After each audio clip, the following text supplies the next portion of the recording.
In this video, I'll demonstrate the update that's happened on Swivl. It should make it a little bit easier when presenting with the Swivl for your distance learners. So just like before, what you'll do is take the microphone out of the cradle, charging cradle in the back of the Swivl, and then on your microphone, just hold down the power button for a couple seconds until that power is on.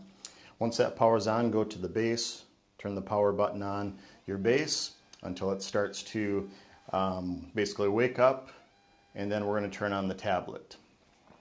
It'll begin tracking and following the marker. On your tablet, you're just going to swipe up, put in your lock code for your building, and then you're going to open up the Swivl app. Once you open up the Swivl app, you can hit the middle button on the marker, and that'll stop tracking, and that'll make it a little bit easier for you to, there it goes. That'll make it a little bit easier for you to enter in the information. Well, what we'll want to do here is go to settings, and if the app asks you to update either firmware or update the app itself, always click yes for that. The next thing is that when you see a message come up asking you if you want to use the Swivl version 3, there's a little checkbox there that says always. Click that little checkbox and then click OK. That'll prevent that from popping up every time that you open up the Swivl app. All right, well, once you're on the screen here, what you're going to do next is that you should see that your Swivl app version needs to be at least 6.4.1. Your Swivl base firmware needs to be at least 10.04.08. That's going to give you the configurations that we're going to set up here. The next thing is that as you slide down, you're going to see a section there called Hybrid Learning.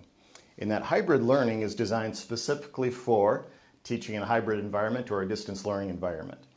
Where it says base port configuration, click that and you're going to choose speakers. Next is that you're going to see audio configuration. You're going to click that and make sure that you're on live streaming. Next, underneath that, it's going to say show live streaming apps. And there's a little switch off on the right hand side. You want to turn that on so it's that little Swivl green color. What that's going to allow you to do is it's going to allow you to access Google Meet from within the Swivl app. And that'll make it a little bit easier instead of having to close that app, open up the other one, and kind of toggle back and forth. It's going to do that process for you automatically. Because one thing that's really important is that the Swivl app has to be open before Google Meet is open. If you open Google Meet first, Swivl doesn't really know that it's being used, even though it does still kind of track. What ends up happening is that after a little while it thinks, I guess I'm not being used, and it just goes to sleep. So instead you want to make sure that you open up the Swivl app first, go through those settings. Next you're going to click on Capture. That'll bring up the capture screen. And off on the left-hand side you're going to see a little, I don't know, it's a little circle icon.